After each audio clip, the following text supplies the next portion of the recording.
Okay, we're going live, Ali, so take it away.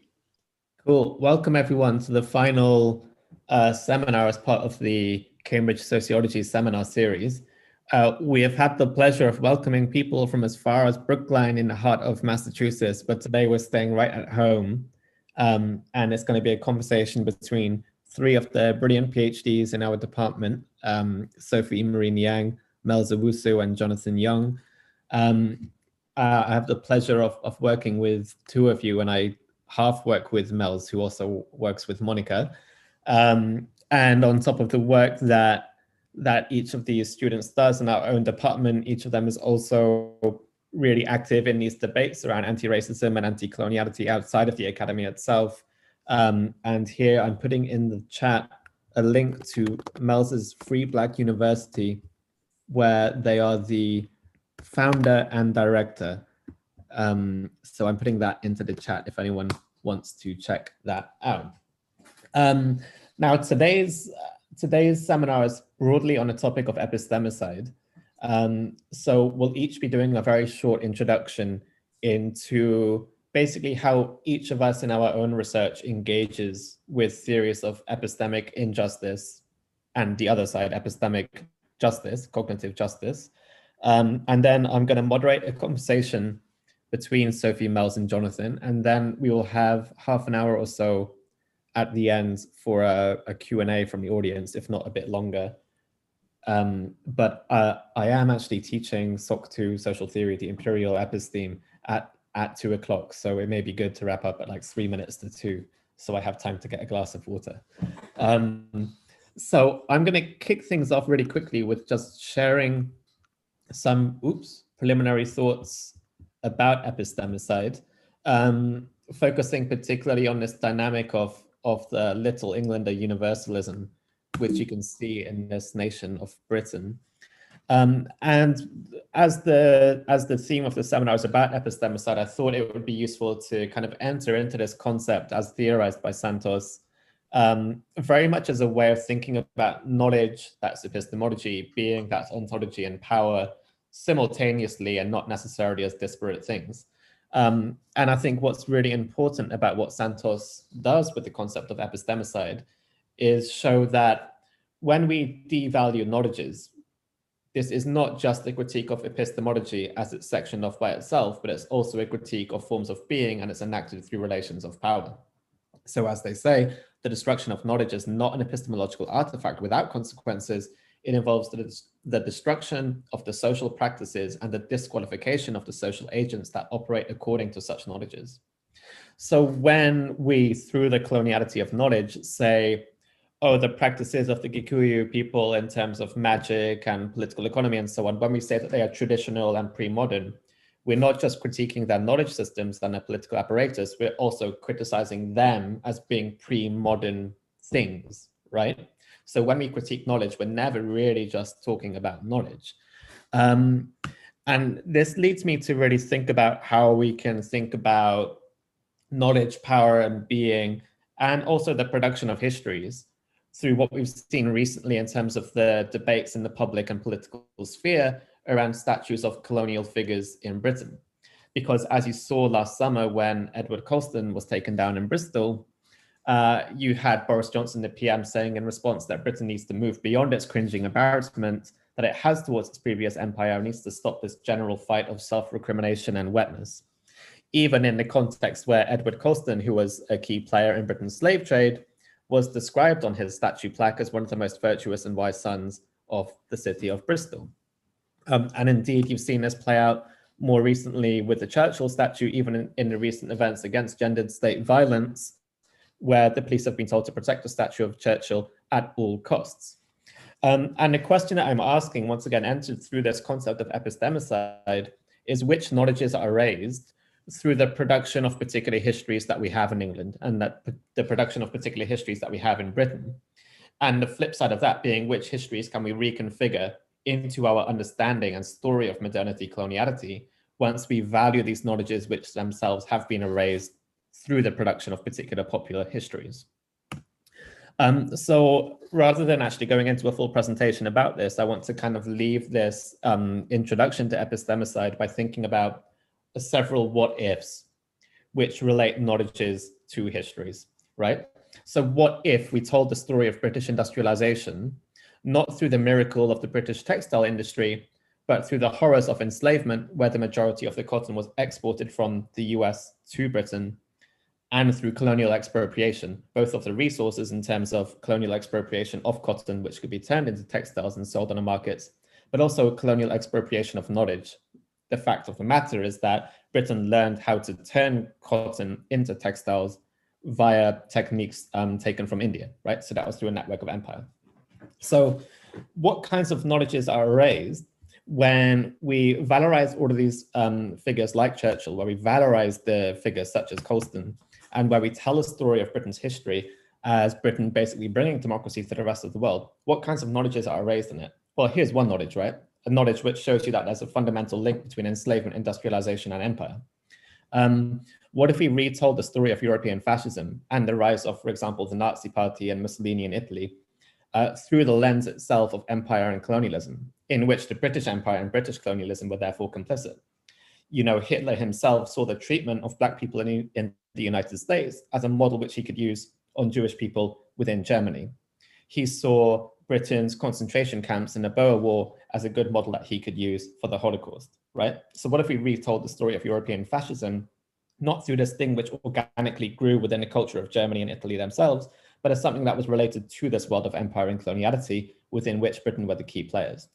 What if we retold the story of British social democratic development, for example, the institutionalization of the NHS, which is seen as being the socialist birth of Britain, right? What if we retold that story through how Britain actually amalgamated their welfare and their warfare state, and how the NHS itself was only created through Britain's colonial expropriation in territories like Malaysia, where the where the resources that they got, such as rubber, became key exports, which allowed for the capital to create the NHS in the first place, right?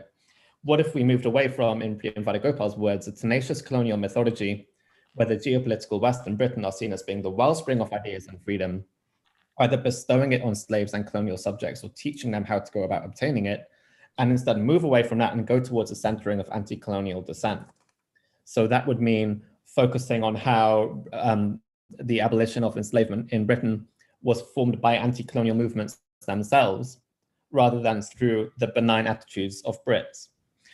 It would mean centering an understanding of anti-colonial events like the Mau Mau Rebellion, and how Britain, despite this idea that it was incorporating Commonwealth citizens into the melting pot of the metropole, was instead actually still maintaining violent power relations in the colonies themselves. What if, to conclude, we realized, as this picture shows us, that there is in fact nothing more English than a cup of tea, as Stuart Hall puts it.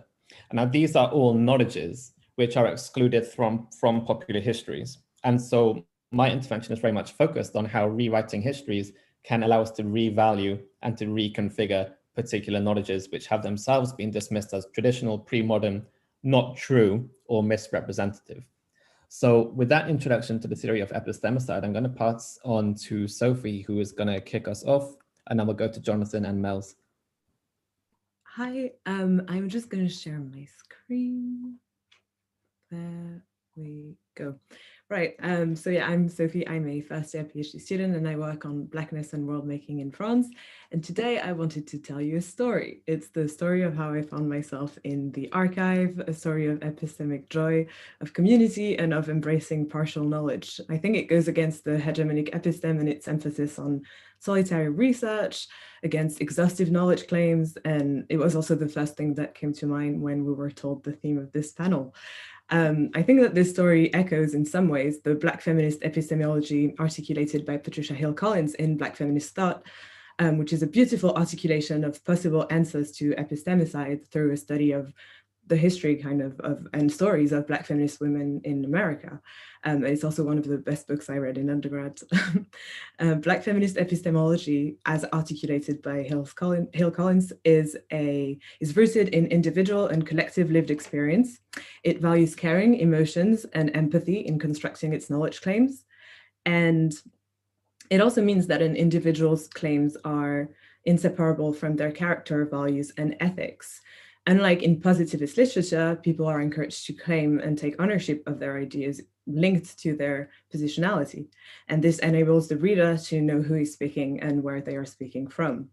Hill Collins writes that while alternative knowledge claims are rarely threatening to power because they can be discredited or marginalized without disturbing the existing paradigm, alternative epistemologies are in fact very threatening because they suggest that the knowledge claims which legitimate the powerful's right to rule might not be unquestionable, which in turn questions said right to rule. Therefore, by asserting the validity of their knowledge claims through their own alternative epistemology, Black women are able to challenge the existing system which supports their oppression. Now to my story. The summer before my final year of undergrad, I was in France at a friend's birthday. We all took the train down to her family home, and I was with loads of people I didn't know. And one day I was helping to cook, and a friend of my friend asked me what I was doing at uni. And I told her I wanted to look at French Black feminisms in the 70s and 80s, specifically the Coordination des Femmes Noires, which I will now call the CFN for short, and the way in which we could connect the current strong resurgence of Afrofeminist movements in France to the CFN, but that there weren't that much information that I could find. And this girl looked at me and she said, "My grandma volunteers with some feminist archives. She might be able to help you." I thought, yeah, that would be lovely. Didn't really expect to hear more about it. But the next day she handed me her phone and said, "It's my grandma for the archives." So we had a lovely chat, and then we decided to meet up when we were both back in Paris. We went for a drink and she told me that at her archives, the Simone de Beauvoir video archives, she didn't think that they'd have anything for me. But her sister volunteered at the lesbian archives, which are a militant, feminist and queer volunteer-run archive, and they might be able to help. So she put me in contact with her, and sure enough, her sister and her friends at the archive could help me. So thanks to Joël, Nadine, and Suzette, I found myself in a small room at the Women's Center where there were boxes full of pictures and documents up to the ceiling. And they pulled out a box full of newspaper clippings and resources about the CFN, as well as this bulletin that's on the screen right now. And I was lucky, someone had already done a master's dissertation on the CFN linked to the MLF, which was the wider 70s feminist movement in France. And the clippings were all together in a file. So I took loads of pictures, I was emailed the dissertation, and I started working. I learned a lot through this research. I think I've read about every interview and writing about the coordination out there, and yet there is so much I don't know. I don't know who the exact members were because they came and went, or how the meetings or the organizing really took place. In their interviews, former members go in some detail, but not that much really. Some of the claims in the bulletin, such as the claim that there were forced sterilization in hexagonal France, are quite unique in that they're not documented anywhere else or talked about. It's just the claim in this bulletin, unlike, for instance, the forced sterilization in the US or overseas France or the Reunion Island. And my first impulse was to look for proofs, other sources that could confirm what I was reading as per the dominant episteme, but they didn't exist, so I had to learn to embrace the gaps. Lola Olufemi in her work talks a lot about the way we need to resist the urge to fill the gaps in the archive. And Tina Kempt and Sadia Hartman, each in their own way, through listening to images and critical fabulation, encourage us to use our imagination to weave new forms of knowledge from the gaps in the archive. Fabulating, I think, is a form of epistemic justice, and it can be a process which helps us find epistemic joy. So I daydream about the CFN instead of writing my dissertation, as Ali will be thrilled to hear. And I kind of think it contributes to knowledge making. So yeah, that was my story. Thank you. It's all related to your PhD, Sophie, so it's absolutely fine. And if you find epistemic joy, who am I to stand in your way? Jonathan, do you want to go next? Yeah, sure. Thanks, Ali. Hi, I'm Jonathan. I'm a second-year PhD student. I'm going to share my screen as well. I just have a few slides to share. Let's see. Yeah, is that working? Okay. Yeah. So I just want, in just my 5 minutes, I just want to give a very brief sketch of the issues of epistemology and social science that I've been grappling with since I started doing this PhD. So I'm going to start by talking a bit about the history of colonialism and social science in Malaysia, just very briefly. So a lot of the history of sociology in the context of Malaysia, where I'm doing my fieldwork, comes during the colonial period, like through colonial administrators such as Hugh Clifford and Richard J. Wilkinson. And they focus very much on ethnic or racial issues, particularly regarding the Malay race, right? And during this period, British sociology in particular was being established as an academic discipline. And we can, in the development of Malaysian social science is really intertwined with the development of British social anthropology, right? Particularly through LSE. A lot of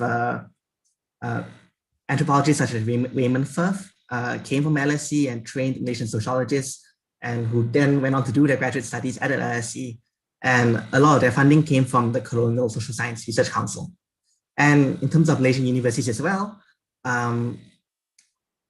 like the introduction of anthropology and sociology itself came in the aftermath of a report funded by the Ford Foundation and authored by American social scientists.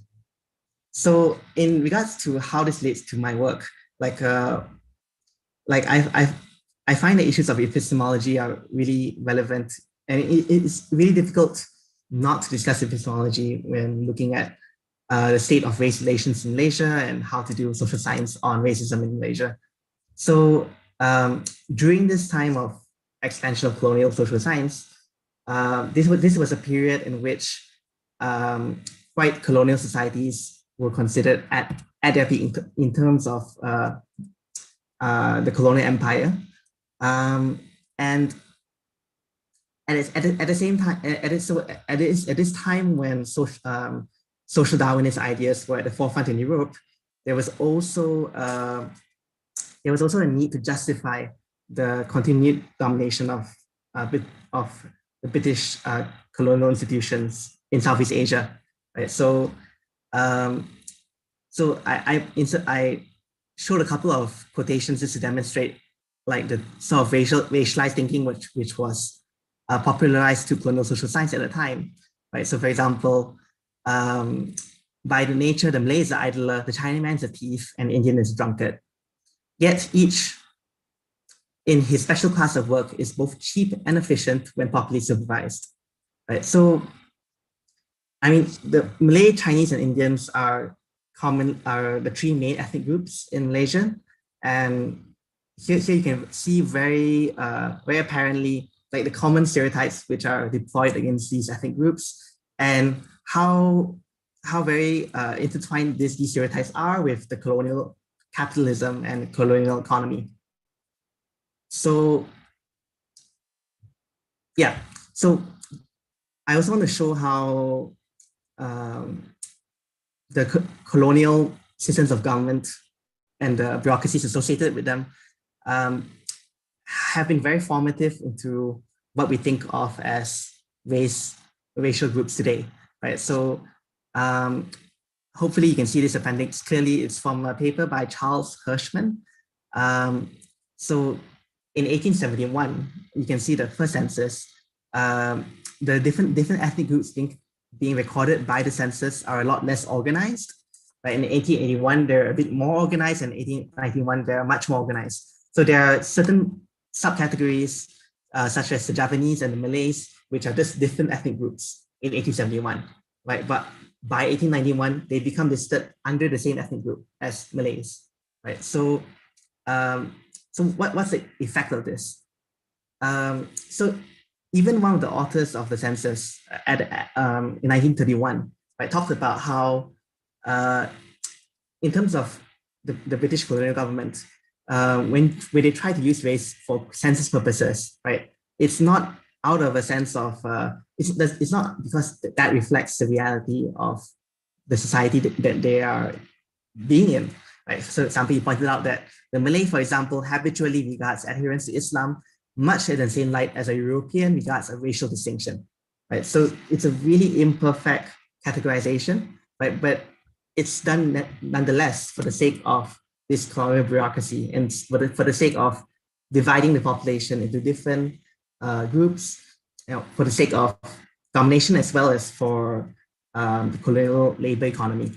So what this does is that it brings diverse groups of people under one heading, some populations which don't fit under the rigid categories of the census are overlooked, such as the native Peranakans, which is ethnic group, which is Chinese, sort of Malay community, Chinese community, which has adopted certain characteristics which are associated with Malay cultural traditions. So this legacy of cultural borrowing and hybrid entities becomes erased. Right? So this is the kind of epistemicide which goes on with this colonial knowledge production. So very briefly, colonial knowledge on Malay underdevelopment, right? So one of the key issues at the start of at this time was the issue of the Malay community being relatively impoverished compared to the Chinese community. And so the sort of colonial explanation of this, right, is very much tied to the stereotype of the lazy native, which is that the Malays are indolent and they just aren't capable of working. Right? And this is something that was adopted by a Malay elites in the post-colonial era. So most famously by Mahathir Mohamad, who became the longest serving Malaysian Prime Minister. He talked about how he took a social Darwinist explanation for why the Malay community, because they live in a small society where there is less opportunity for inter-ethnic procreation. Therefore, they were able to live in comparative comfort, and the observation that only the fittest would survive did not apply. So this is sort of how indigenous elites adopt these colonial explanations of Malayness, which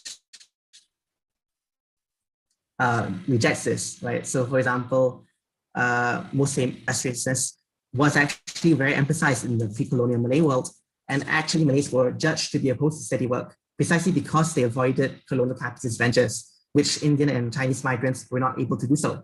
Right? And another example is Shahruddin Maruf, who has argued that Malay underdevelopment is due to the perpetuation of underdeveloped elites, right? Which he sort of borrows from Fanon.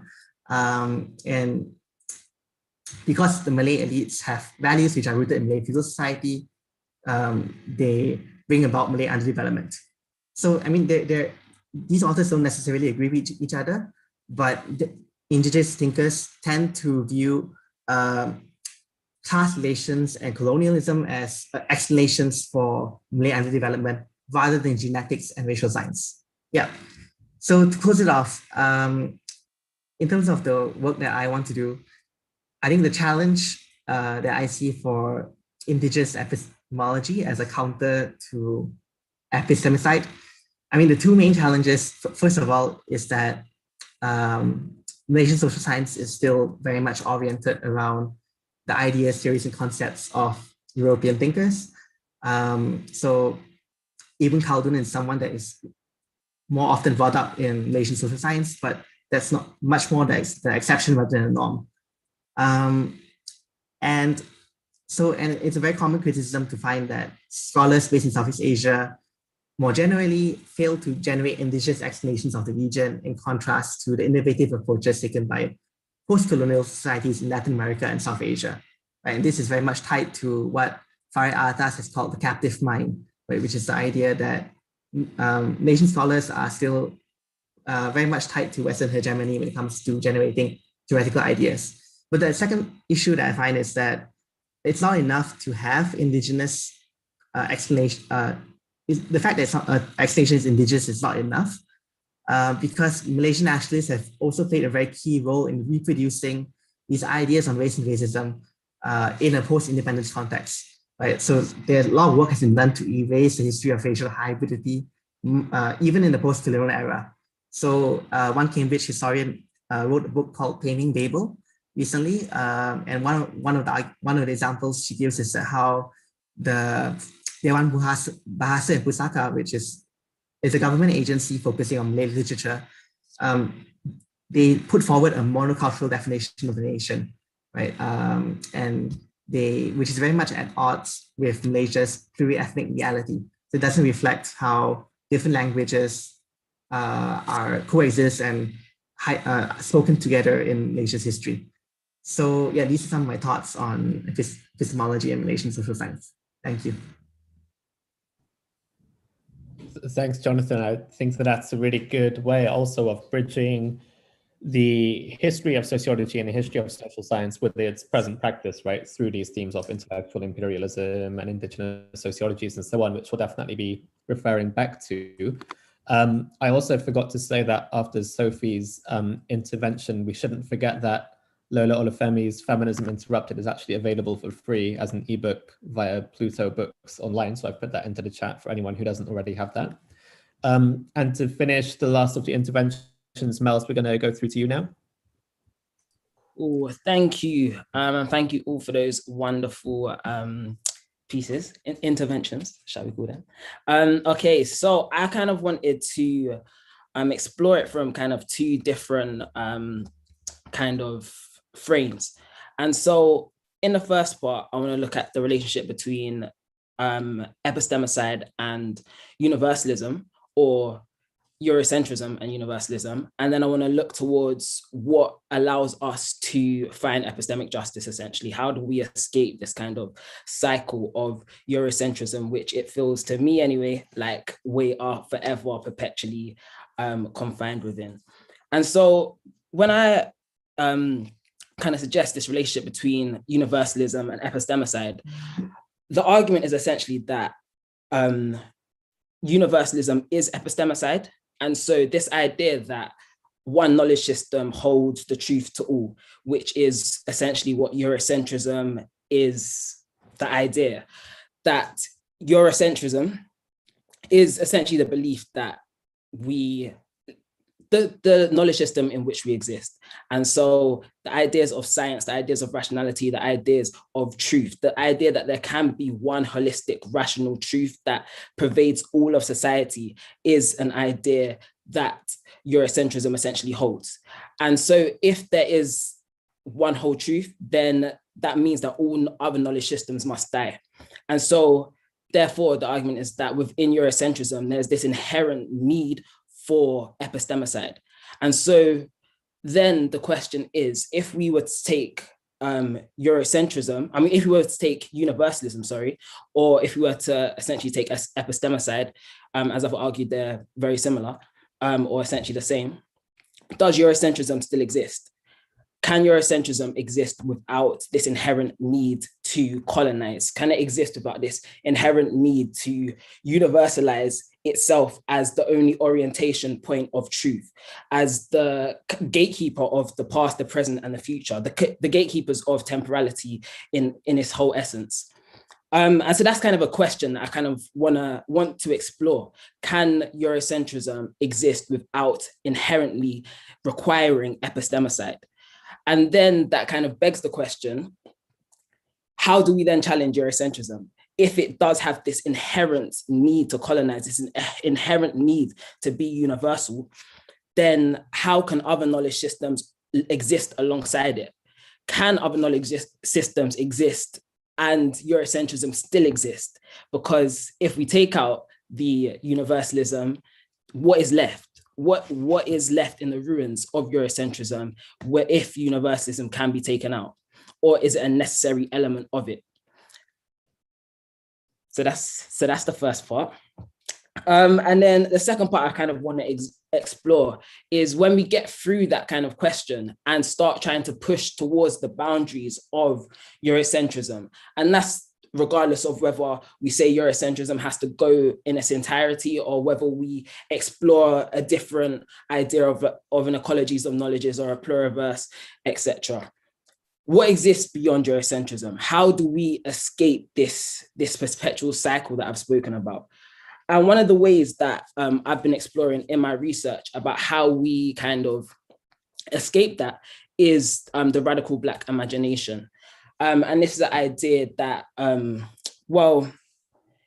technically was put forward by, was kind of coined in a sense by Robin Kelly in his book, Freedom Dreams, The Radical Imagination. But through that book, he's explored how the radical imagination is something that Black people have been using since the start of time, if time ever started. But it's essentially this idea of how can we explore through alternative ways of knowing how we can exist within freedom. And a question of whether freedom for Black people, liberation for Black people is consistent with Eurocentrism at all. And so if it's not consistent, how do we push through and explore alternative knowledge systems? And the way that Kelly explores doing this is through the radical imagination. And so rather than looking outwards, which is what Eurocentrism often asks us to do in order to validate something as true, in order to find knowledge, we always look outward because we're looking towards the empirical. Instead, the radical imagination asks us to look inwards. How can we find within our imaginations, how can we draw from within the deepest parts of ourselves to explore what freedom can feel like, what it can taste like, what it can look like? And so one of the quotes that I really love from Kelly is that the radical imagination exists within our third eyes. And so hopefully you'll be familiar with the ideas of third eyes from across Indigenous spiritual traditions. And so this idea of the third eye is the idea that we can see beyond the veil. And so obviously we've got two eyes in, in like logical Eurocentric like terms, but then this idea of a third eye, like there's an alternative way of knowing, there's an alternative way of seeing that we can't see through our physical eyes. And so that then speaks to this idea of like the spirituality, this idea that there's something beyond the physical that is a place from which we can gain knowledge and which we can draw knowledge. And so Kelly kind of speaks to a tradition that's been long held within Black feminist thought of alternative ways of knowing. And so like Sophie was mentioning, Patricia Hill Collins is someone that I often draw from as well. And Patricia Hill Collins speaks to the fact that in the kind of Eurocentric masculinist knowledge validation process, all understandings of research, all understandings of knowing except from the rational are taken out of the research process. So what happens when we try to, in ways, take the rational out and instead put other elements of knowing within the research process? What do we get to? What is the process of knowing? And so in my work, I'm beginning to explore how the spiritual, how the emotional, and even how the erotic are roots to knowing. And so Audre Lorde wrote an amazing paper called Uses of the Erotic, from which she talks about how the erotic self is a route to knowing and how we can draw on eroticism as a way of knowing and understanding the world.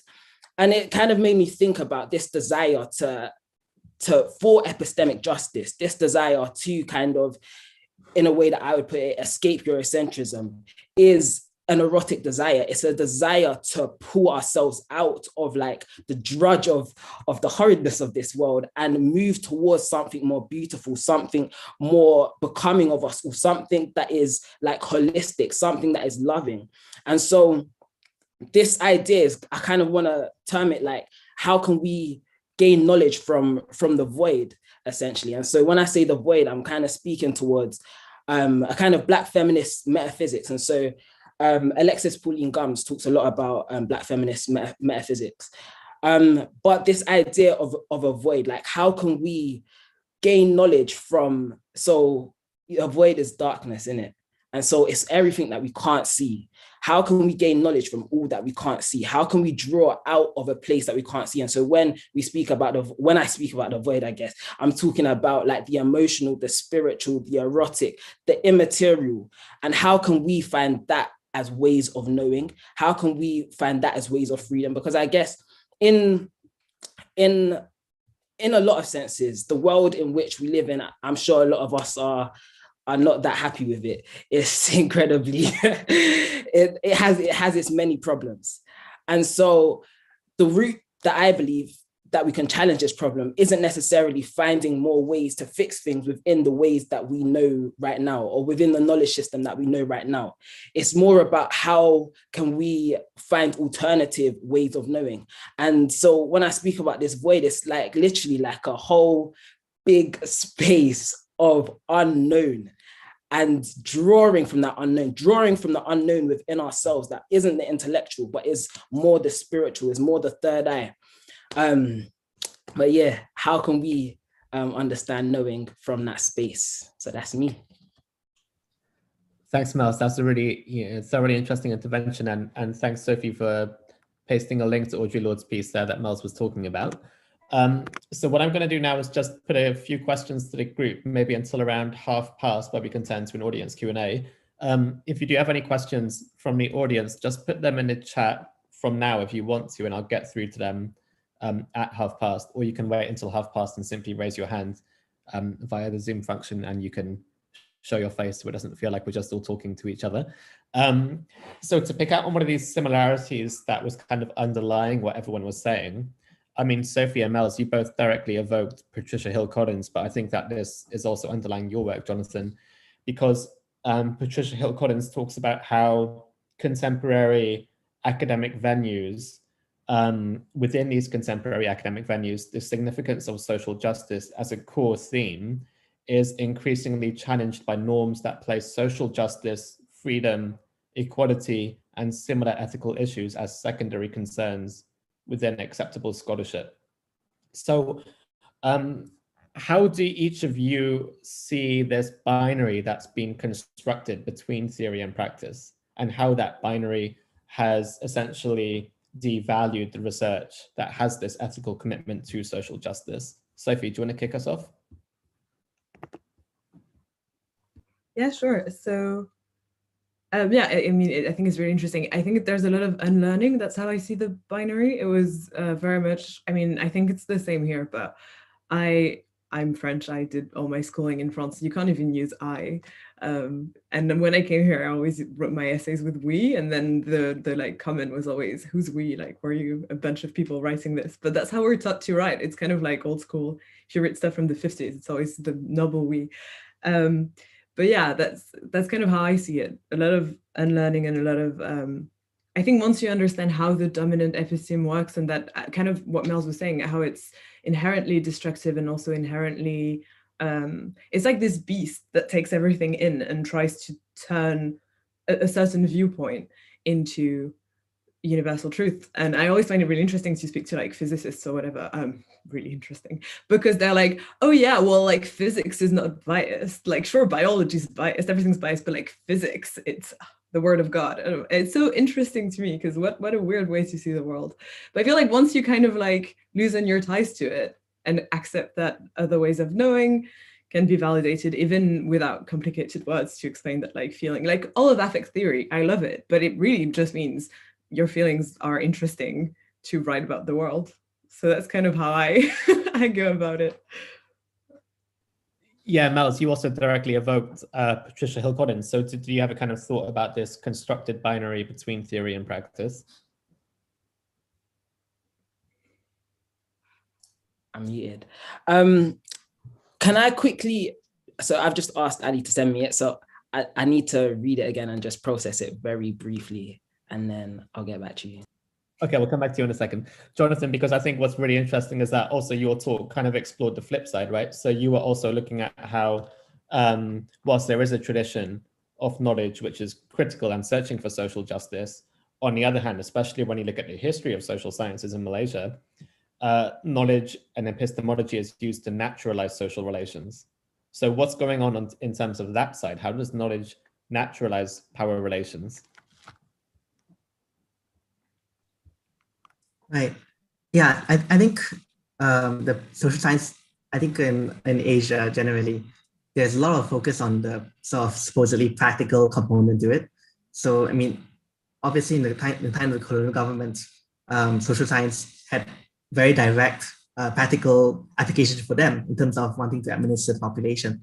But even later on in the post-colonial era, social science is very much seen as something that has to like address relevant issues, right, or issues that exist in today's society. I mean, or relevant in the sense of relevant to the functioning of government in particular. And even when social scientists go to the West, there's one very common refrain is about how you have to show why your work is relevant, right, to the Western audience, right? So issues of social justice and equality are very much are very much not prioritized. Yeah, so that's how I see it in terms of theory and practice. Yeah, and I think that's a really good imagery in terms of thinking about intellectual imperialism, to the extent of the West, or the metropole remains the center to which everyone else has to orient themselves towards, right? So we'll definitely return to that theme, because I think it's also picked up in everyone's talks. Melz, have you had a chance to think a bit about that quote? Yeah, apologies, dyslexia, I had to quickly process. But yeah, just echoing what everyone else really said, like this idea that we all have to move, like that there's this one idea in which everything else has to kind of circulate around, and how practice is often seen as lesser than theory, in ways. Do you know what? I don't really have much to say other than what's already been said. So let me just leave it there. That does tend to happen when there's more than two people. It's like the third person, even in supervisions, they're always kind of like, yeah, what everyone else said, because everyone's kind of exhausted the ideas. But I do want to stay with you, Melz, because you have this critique of universalism. And to me, it kind of points with this key question that we have in post or decolonial thought, to the extent of what's the alternative to universalism, right? And you evoked this notion of the pluriversality, and there's ethics of, for instance, groups like the Zapatistas, where they talk about an ethics of walking while asking questions, rather than the Western tradition of walking while preaching. You also have Césaire and his kind of idea of a universal which is rich with many particulars. So Melz, when you're thinking about this, what is your alternative to universalism?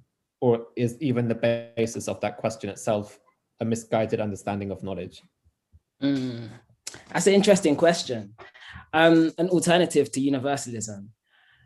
I guess the question would be like whether, if we're going to have like a pluriverse or an ecologies of knowledges, whether we can have that with other knowledge systems or other like perceptions of the world, and Eurocentrism has to like exist outside of that, or like has to cease to exist. Because if other knowledge systems can have within them this can lack, I guess, a need to universalize, then there shouldn't necessarily be a problem with other knowledge systems existing alongside each other. I guess the question that I'm like considering is what does a world without Eurocentrism look like?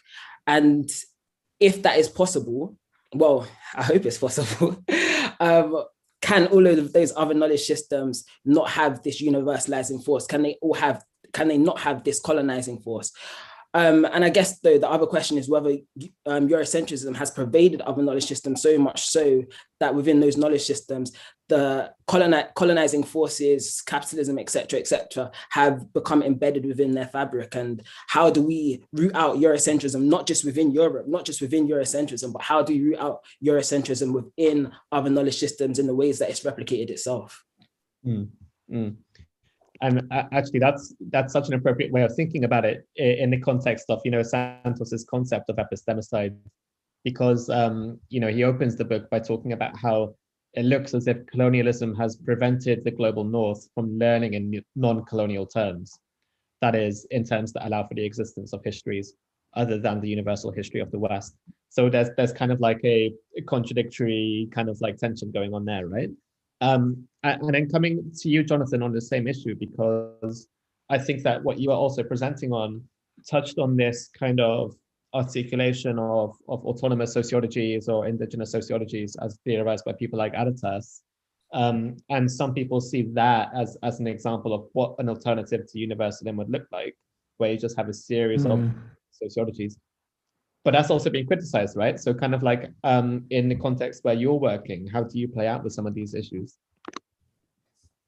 Yeah, I think one of the complicating factors is that a lot of the critique of universalism has been co-opted by the authoritarian right in Asia. So for example, like there's this debate around Asian values in the context of Singapore, where the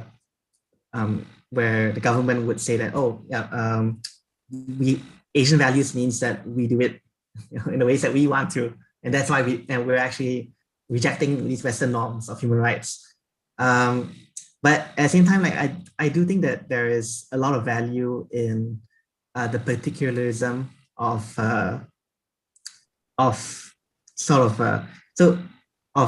focusing on local context. So there's this term Asia as method, which is becoming more popular, which uses Asian countries as a reference point to talk about issues which are relevant to our local context, right? Rather than the research priorities of the West. I mean, it's also complicated by the fact that a lot of the regions that we are, particularly in the area studies, right, are also shaped by colonialism, right? So Southeast Asian studies, which is the field that I'm nominally involved with, that itself is a kind of fictitious construct, as an outcome of the Cold War, and like the countries within Southeast Asia don't necessarily have to belong together, but at the same time, like undeniably, like that history has created a lived reality, right? Through like there are institutional bodies like ASEAN, and there are like even within the imagination of these populations, there is a kind of relationship between these populations.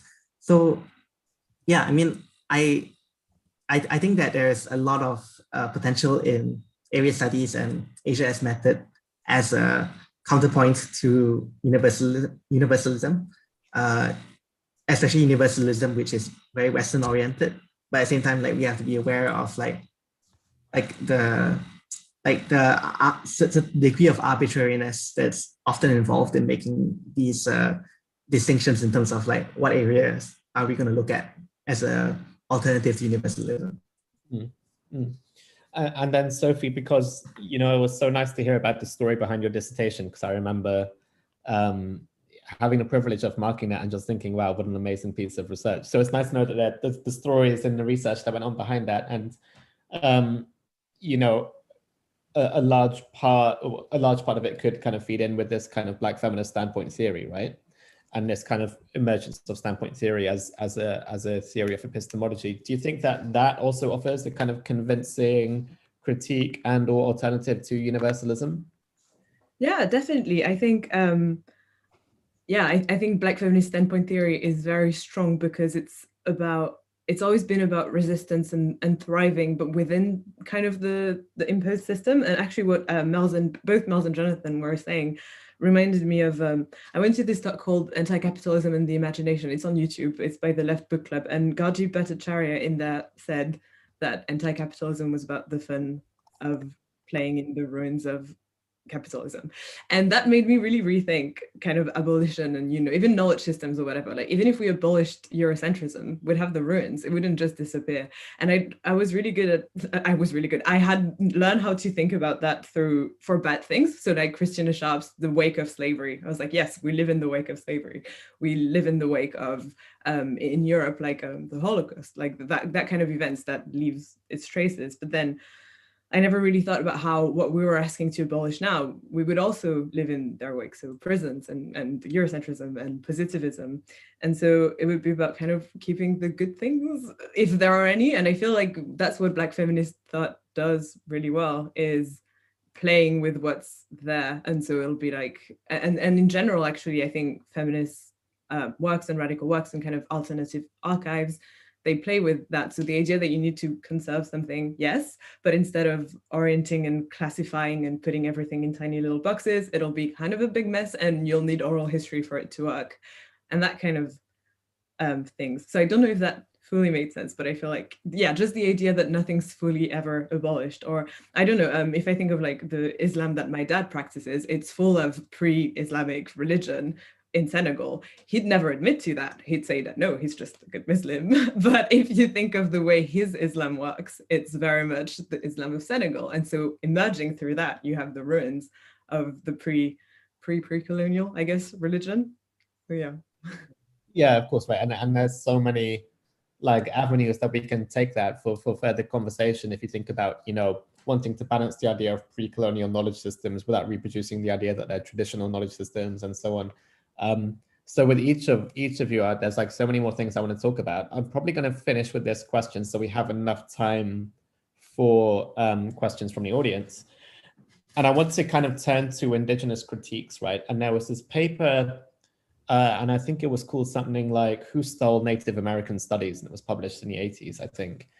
And they make the point that it's really difficult for Indigenous theorists to divorce questions of, wanting epistemic justice from simply just wanting their land back, right? And they were fighting for the struggles of wanting to get their land back. So to what extent do you all see questions of epistemic justice as being related to questions of material justice? And how might our ideas, even of what this justice looks like, whether epistemic or material, play out in different geopolitical situations? Jonathan, do you want to kick us off?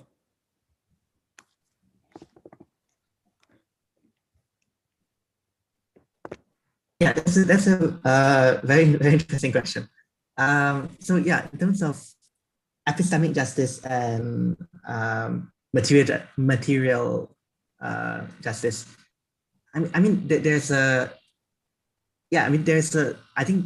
lot of relevance in the sense that, for example, in terms of looking at history, it makes it obvious, right? Because in the past, epistemic injustice was used as the justification for colonization, which in turn brought about a lot of material injustice, right? And today, there's still all kinds of links, right? Just when we think about it in terms of like ideas about development, right? Which countries are developed and which countries are not developed. That kind of epistemology of framing certain countries as developed, not developed, determines how international institutions like the IMF operate in terms of who is deserving of loans and there's a whole system of international infrastructure that relies upon certain preceptions on epistemology in order to enforce like the divisions today, which result in very real material injustices. Yeah, that's my initial thought. Yeah, and I think it's such a good analysis. And it's only, I think, last week or the week before that, Argentina were leveling charges and investigations to the IMF about whether they've damaged the state of Argentina through their forced economic policies, right? And that does feed us back to this link between the coloniality of knowledge and power and epistemology and material inequality, because the supposition is that we know how to do economics here, you don't know how to do economics there, we're going to show you, we're going to force you to do it, right? So knowledge, right, as we're saying, there is a massive interrelation. And the very obvious example, like in today's context, is how discussions of intellectual property in regards to the coronavirus vaccine, right? So right now, the Western countries are slowly starting to roll out these vaccine measures, but in large parts of Asia, there just simply is insufficient access to them, right? And this is very much, it's definitely an epistemology issue in terms of the sort of system of intellectual property rights, right? Which underlines this framework, right? And there's very real material consequences to that. There's also, I guess, an irony in the way that the West is trying to protect knowledge, right? Trying to literally protect legal frameworks. Melz, do you have something you want to add to this kind of conversation about material and epistemic injustice? Yeah, definitely. I would definitely argue that it's impossible to make material, for there to be material justice if there's no epistemic justice. I see epistemic justice as the foundation of any materiality, and material not just meaning financial, justice in any form that it takes in, I guess, what I'll call the third dimension. And so in a spiritual sense, this world, there's no sometimes there's not worse, but there's no material change if there isn't epistemic change. And so that's why I'm so interested in epistemology. That's why I'm so interested in knowledge systems, in ontologies, in all of these kind of like philosophies, because I see them as the cornerstone, the groundwork for there to be any structural change. And so that's why I also believe that when we don't challenge the epistemology, when we don't challenge like the knowledge that is at the heart of something, we make material changes, but those material changes are only an illusion, and they continue to reground the work that we're actually trying to abolish or that we're trying to imagine beyond. And so an example of that is like equality and diversity within institutions. And whilst like it's noble work, it's important work, it's not changing the epistemology. Like the epistemology stays the same. It stays neoliberal. It stays in the exact same place as when we left it. It may make the conditions a bit better for people, but that it doesn't change the whole system.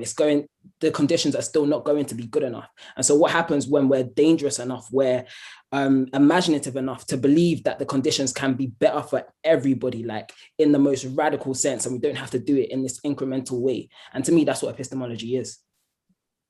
Yeah, fascinating. Sophie, do you want to finish us finish our conversation on this? Yeah, sure. Yeah, I definitely think the only reason why we should care about epistemic change is also because it's so tightly linked to material change. And I think like my way into politics and study scholarship was feminism. And I think like radical feminism has always been about switching up the way we think about the world, which is like, I don't like epistemology as a word because I now understand what it means, but I feel like it doesn't touch. If you say epistemology, you don't think the way you think about the world, which is kind of also what it is. And I feel like if we hone in on that, then obviously changing the way you think about the world, just like a very tiny and simple example, if you start thinking about how nations are made, like really, and how colonialism happened, if you think, I genuinely think that if we taught kids to like think about it in an interesting, radical way, people would want border abolition because it doesn't make sense. It just doesn't. And like people wouldn't be, there wouldn't be this idea that you can put migrants in cages because they tried to cross a border. But that changes with how you think about nations and how you think about colonization and how you think about the fact that France went and had a field day in Algeria for centuries, then meant that Algerians came back once there was the war and there was the independence. And that all starts in your brain, not individually, just our brain collectively. So yeah, I feel like that's what Mel said and Jonathan, you need the epistemic change, and that leads, hopefully, yeah, I believe in human beings. We can do this. If we change the way we think about the world, we can change the world. Can I just add something as well? Something that Sophie said just also made me think about the idea that everything that is happening within the world today is validated and legitimized by the knowledge system. And so like thinking about it in a sense that everything, all of the harms that are going on in this world, all of the injustices, all of the oppression that is happening within the world, in some way there's a knowledge system that foregrounds it, which legitimizes it.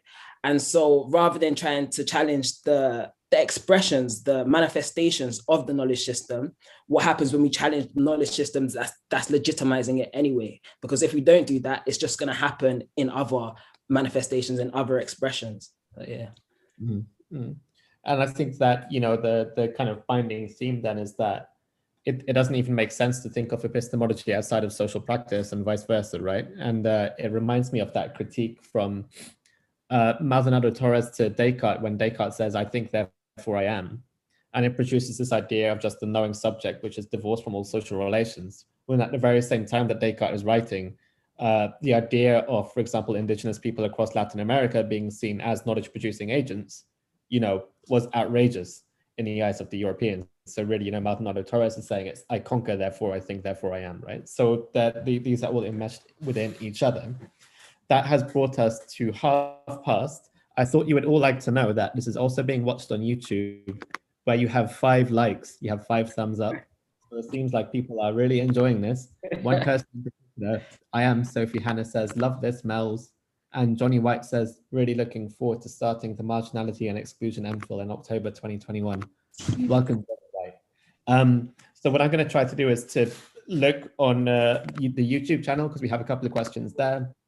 If you have questions here on Zoom, put it in the chat or raise your hand and I'll get through to you. To kick us off, let's go to the YouTube where Sophie Hannah has said, thinking along the lines of what Sophie said, do we need to get rid of everything from Eurocentrism in order to think in other ways? Is everything bad from it, or has it pervaded knowledge production so much that the only way to think in different ways is to get rid of it altogether? I'm going to put that into this Zoom chat as well so that you can all reread it. Who wants to go first? I feel bad choosing someone because it's such a difficult question.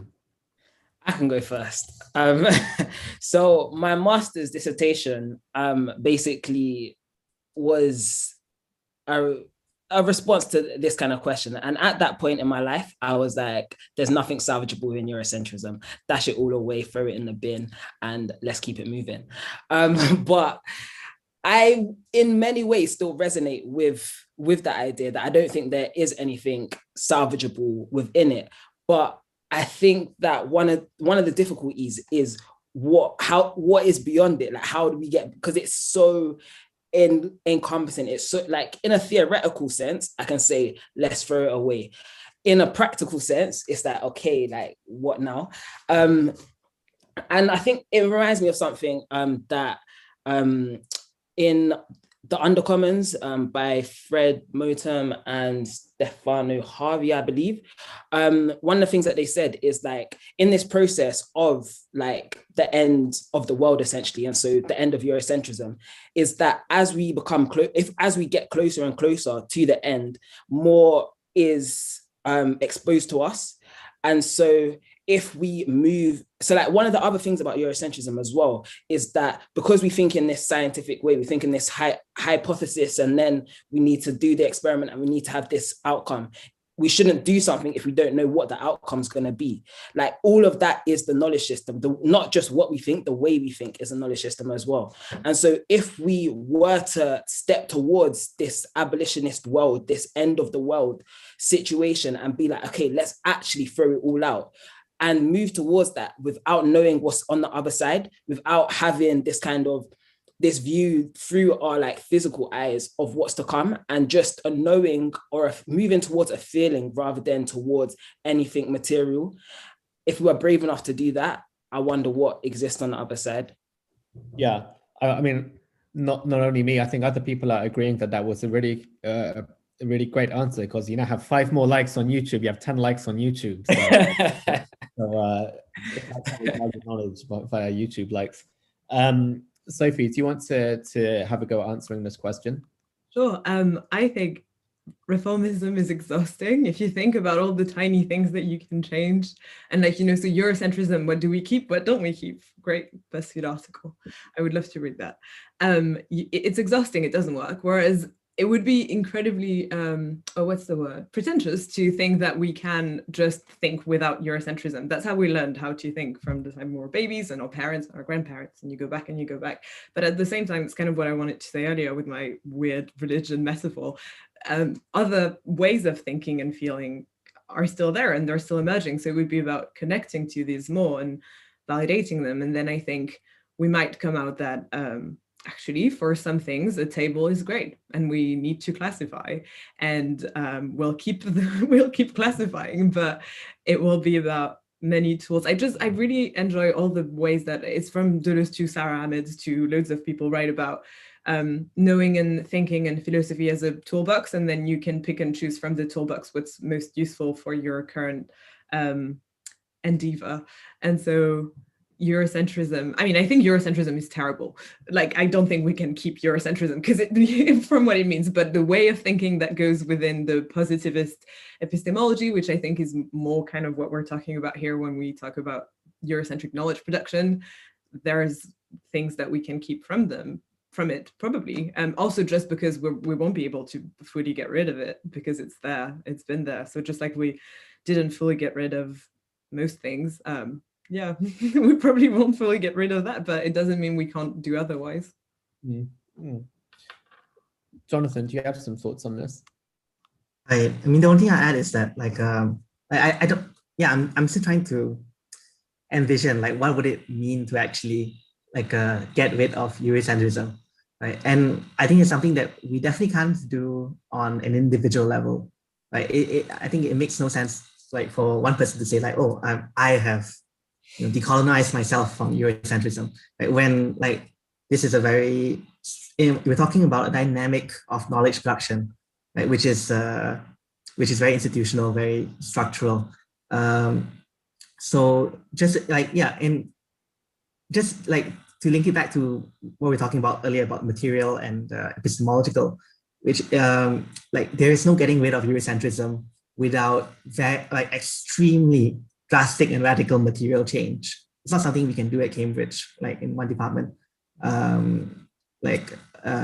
It's not, and it's not just like changing like journal metrics and university rankings, and we're so far away from that even. Right? We're talking about shifting. There's no world where the US is not the dominant military and economic power, which will not have some Western-centric biases in terms of their social science production. Yeah, it's so difficult, isn't it? Because, on the one hand, we are going down this route of, walking while asking questions, this practice of pluriversality, this practice of different epistemic traditions meeting each other. And on the other hand, the thing that we're meeting with is also something that we're criticizing, right? And something that's been responsible for naturalizing all of these global relations of coloniality. And I think that what's really interesting is if you think about knowledge systems which have been criticized convincingly for their Eurocentrism, whether that's, Marxism, whether that's people like Bourdieu, whether that's people like Foucault, and how at the very same time that we can criticize them as being Eurocentric, they also all are very important for anti-colonial movements in various different ways, right? So how it's always about how maybe Eurocentrism as a particular way of seeing needs to be moved away from, but then at the same time, it's quite often systems that we criticize as Eurocentric sometimes do have little bits that we can recover. And I guess the flip side to that is also thinking about big anti-colonial intellectuals, Du Bois, Nkrumah, and so on, Fanon, Shariati, and so on. All of these people were also educated in the metropoles, right? So they were kind of influenced by metrocentrism, and at the same time became influential anti-colonial figures. But yeah, here I am coming out as a full-scale reformist. That's not the case. I just think it's a very complicated issue, which all of you have managed to pull out very well. To go to some of the questions on Zoom, I mean, Jonathan, just now you said, this isn't something that you can just do in a department in Cambridge or whatever. David Sanchez here has asked a question that kind of relates quite closely to that, in asking how to grapple with the fact that in some cases, the research that is more critical with forms of epistemicide and colonialism is done from Britain, and particularly Cambridge in this case, whereas social sciences in some colonized countries tends to precisely value European and Eurocentric forms of knowledge. How do we struggle against this without putting forth Cambridge as the new bastion of good knowledge? So to kind of read into that question, I assume it's basically asking, how do you do effective anti-racist or decolonial work from an institution which is so unbelievably elitist in its very workings itself? So Jonathan, do you want to start with that one? Right. I think we need to be a bit more like specific in terms of like, discussing this, because we're making like some kind of broad generalizations here. I don't think that the person who wrote the question implied it this necessarily, but I don't think that like the works that are most critical of epistemicide and colonialism is done from Britain or from Cambridge, right? I mean, like for me personally, like the work that has like engaged with me in terms of these issues, like the most has been works done, from people who were based in Asia, for example. So I don't think putting forward Cambridge as the new bastion of good knowledge is ever going to be the solution here. I guess the question is also like in terms of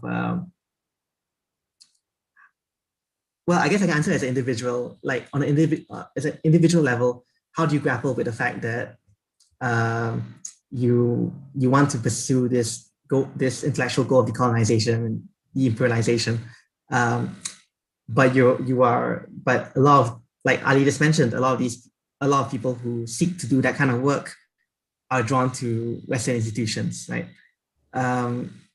And to me, that's not such a dilemma as it might first appear.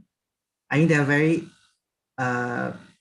very obvious reasons, like why, like in terms of funding, in terms of institutional support, why you might be drawn to go to a Western institution, right? So, for example, if I wanted to do sociology in Malaysia, in the University of Malaya, which is the biggest university in my country, like sociology, anthropology, and psychology is in one department, right? So, like in terms of comparing the resources available, it's just not comparable, right? At present, and in terms of like Singapore, which is actually a kind of key player in intellectual knowledge production. I'm not even sure if I should say this, but among the graduate students that I speak to, it's very well known that if you try to enter Singaporean academia with a PhD from Singapore, like you are enormously disadvantaged compared to someone with a PhD from the West. So yeah, so on an individual level, I think we just have to do like pursue the kind of work that we want to pursue, especially since like much knowledge production isn't critical about epistemicide and colonialism, like in Cambridge as well. So I think we start from where we are and what we can do from, like, yeah. I hope that answers the question somewhat. And I mean, like, even Angela Davis was a professor at UCLA, right? So it becomes difficult to reduce people to the institutions within which they're working. I mean, Melz, obviously you have this free Black university, so you know this must be something that you think about a lot. Yeah, it's definitely something I think about a lot. And the free Black university, the idea of it came from the fact that over, say, since I started university, back in like 2012, I've been doing work around trying to make university a more like equitable space. And then that morphed into decolonial work around 2015 kind of time. And I was able to explore what decolonial work meant within my institution at that time. I was invited to institutions in different parts of the world, like all looking at this decolonial question. And then what I resolved at the end was that these institutions can't be decolonized. Like they actually can't be decolonized. And that is something that we have to grapple with. And I think that even in this conversation, we need to be able to name and understand the deep irony of us as academics at the University of Cambridge having this conversation about decolonial knowledge production, because we are at the heart of like the colonial giant, you feel me? And so that's why I started the Free Black University.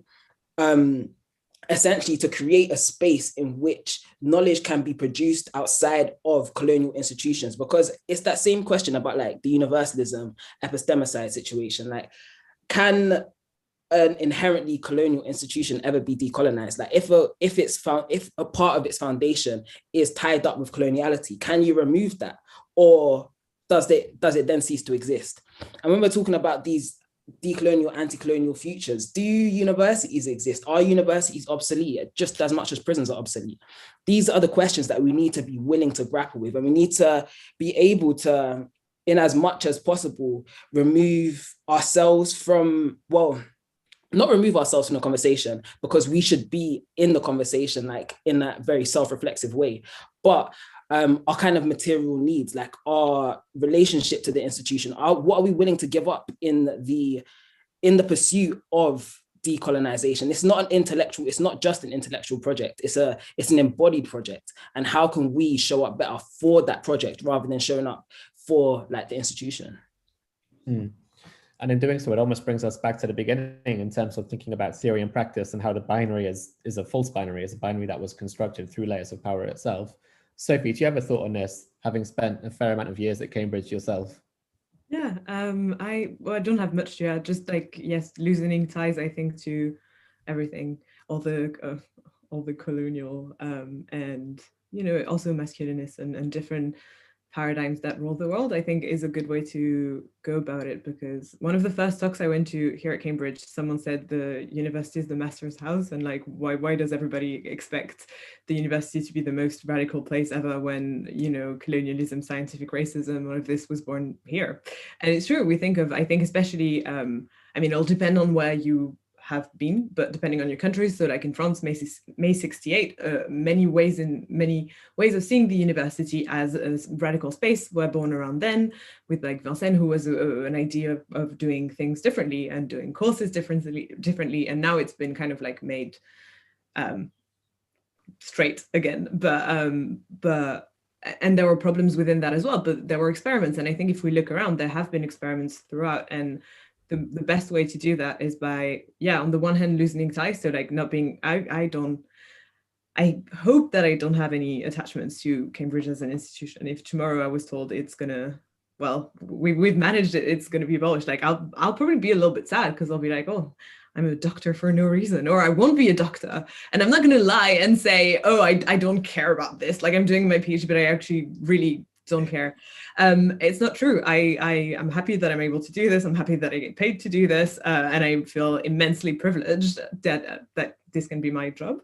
But at the same time, I think if we want to actually be radical and like kind of hold true to what we're saying, we need to loosen our ties and our allegiances. And just like we loosen our allegiances to the nation state, we loosen our allegiances to the university, to gender, and then I'm not going to give them all up. But I think that's the best way to do it. And at the same time, take what you can, like Moten, the Undercommons, steal from it. Yes, yeah. I think this relates quite a lot as well to a question that we've had on YouTube from Emily Baggs, which I've put into the chat here. And it's about thinking about how the stuff we've been talking about relates to this notion of border thinking, and how we can build forms of knowledge out of struggle in which we develop decolonial praxis locally and internationally in the context of deconstructing Eurocentrism / universality, so as to build a world in which many worlds fit / can exist. So Sophie, do you want to get us started with this? How do we kind of do this balance of the local and the transnational and create this world in which many worlds fit through theory building, which relates to praxis? We said praxis and it took us, over 1 hour, so that's pretty good. 1 hour and 18 minutes to say praxis. I feel like the liminal and border thinking are so interesting. Liminality as a space is always conceptualized as something deeply transformative. And I actually think listening to people who are materially in liminal spaces in many, many different ways is a really good start for building new forms of knowledge. So as it pertains to gender, I think that trans intellectuals and trans activists really make us, trans people in general, but like really make us think about new ways to, have those many roles, because they already exist. And it's kind of the same in a sense with, I'm saying the same, but like, obviously you have to, give in different oppressions and everything else, but allow me this, with, I think some people, so like post-colonial citizens in certain countries and migrants and that kind of thinking, that kind of border thinking that's rooted in the body and in material conditions really gives us a sense of, world making and building new worlds, because it's already always being done, because that's the litany for survival, to quote the great Audre Lorde. And so I think people build these forms because that's the way that they make their lives livable. And from our own subject position, listening to them, reading them, trying to be the best kind of, I don't want to say, I don't think of myself as an activist, because I'm not. I sit here and I read books all day, but thinking about the way activism can be weaved into the way we live our lives by listening to people who are struggling is the best way to develop decolonial praxis locally and internationally. And I mean, Melz, just to go to you next, because there is a separate question from Khaled, which I think is actually quite related to this, because he asks, how do these new ways of thinking come about?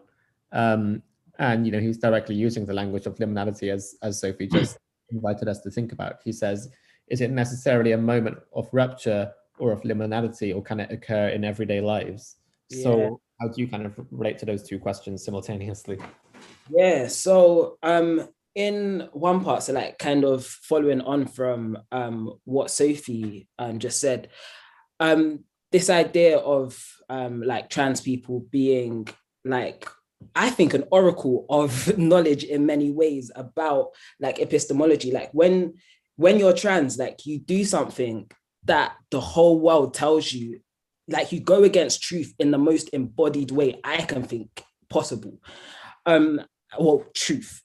And I think like this idea of knowledge, like being born out of struggle, unfortunately, of course, that all of these aspects of oppression are struggles, but they're dimensions of possibility in the most radical ways. Like in so many ways, like I'm the person that I am because I'm trans, because I'm neurodiverse, I have disabilities, I'm Black, I'm queer, I'm working class, etc., etc. I have to, in order to navigate a space like Cambridge, in order to navigate the world, in order to navigate anywhere, I have to think differently. I have to be engaged in creating my own world in which I matter, in which I am loved, in which I'm all of these things.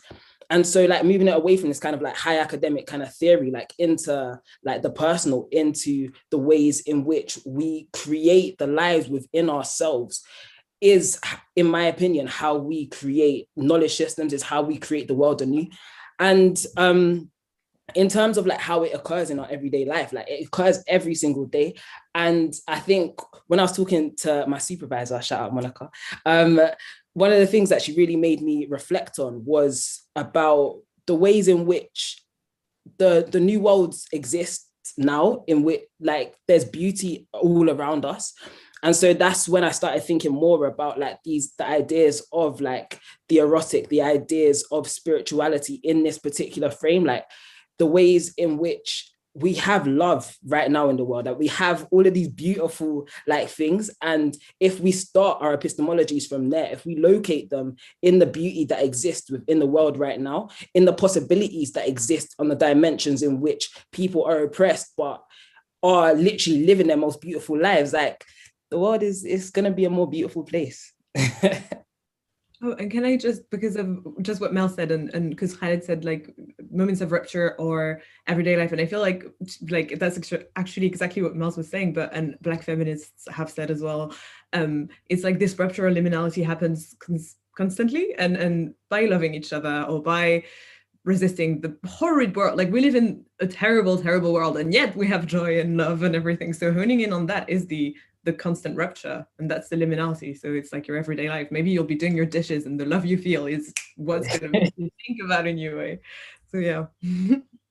And then lastly, to come to you, Jonathan, because we're almost out of time. So we have this question of border thinking, and it relates to a question that Priyanka's asked a bit earlier, in terms of, you know, where the coloniality of knowledge continues to play out in terms of who we choose to study in the name of social justice, who the subjects of our research are, what the frames of research are when we do study these people, and so on. And I guess that kind of relates to border thinking, because the border thinking is all about producing critical knowledges from the border of the colonial world system, whereas this is a classic example of intellectual imperialism, where actually at the borders of this colonial world system, you end up just, you know, reproducing those same metrocentric ideas. So how do you kind of engage with those themes in your research? Right. Well, in terms of my research, what I'm trying to do is sort of develop a theory of racism which is more suitable to the Southeast Asian context, right? Because a lot of theories of racism come from the US, and they are very particular, like they are particularly developed for the Black-white dynamic. And in Southeast Asia, where you have Thais, Malays, Indians, Chinese, and there are different forms of oppression which are more fluid and less hierarchical in some senses. Yeah, you need different theories of racism to sort of explain that kind of social phenomena. So in terms of like what we should do, like I feel like I'm not in a position really to tell people what to do, how to develop a decolonial praxis, right? Like what I would like to see in like my limited way as someone involved in academia is for more Southeast Asians to become involved in social science, learn how to do good social science and bring that knowledge to as many people as possible, and nurture indigenous thinkers and ideas. But also with the understanding that that's only the beginning, right? Deconstructing Eurocentrism is only the start of a lot of the struggles that we want to do, because there are a lot of indigenous ideas about race which are not positive either, right? So these contestations happen throughout our societies. And I guess you can expand that to think about, indigenous critiques of settler colonialism even more broadly, and how that encourages us to see, different ways that racialization has been articulated across different structures, right? Where one's based around the elimination of the native, whereas others may be based around economic exploitation and so on, right? So it also leads me to a kind of concluding thought in terms of coming back to that question from Emily, in terms of, border thinking, because I think what's so important about that concept is that nothing is outside of the colonial world system. So it kind of comes back to what we were all talking about. Nothing is outside of it. So the critical thought and the critical practice has to come from the borders of that system. And it's kind of like, therefore, it produces its own internal contradictions itself. For me, this is kind of, so well spelled out in books like Black Reconstruction in America by Du Bois, like the Black Jacobins with C.L.R. James and so on, where they kind of point out that in virtue of creating a world system which relies on the exploitation of certain people, whilst you think kind of intuitively that it denies those people agency, what it shows is that those are the people who have the most agency to change the world system. Those in the US South had to withdraw their labor and burn down the plantations, and that created a shift in a whole global economy, because the whole global economy relied on exploitation of the enslaved in the US South, in the same way that the whole of the French Empire relied on the exploitation of those in Saint-Domingue, and that's, showed how the Haitian Revolution itself was not just about one colony, it was about a whole colonial world system. So it kind of leads me to a concluding point in terms of sometimes it may not even be 100% useful to think about inside or outside of institutions, especially when we're in an elitist place like Cambridge University, and instead to be thinking about how to produce critical knowledge and practice from those borders of the system, which none of us can really escape. Now, one thing that we like to do to finish off these talks is for everyone to recommend maybe one book or one text that other people can go away and read. Sophie's just done a face. Is that a good face? Or are you like...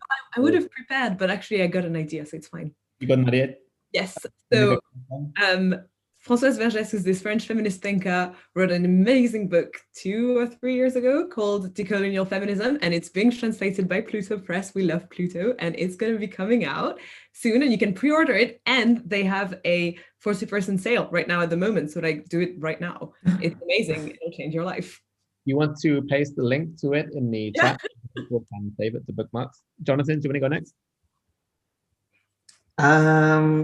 Let me think. Okay, there is a if you're interested in Malaysian studies, there is a book I would like to recommend.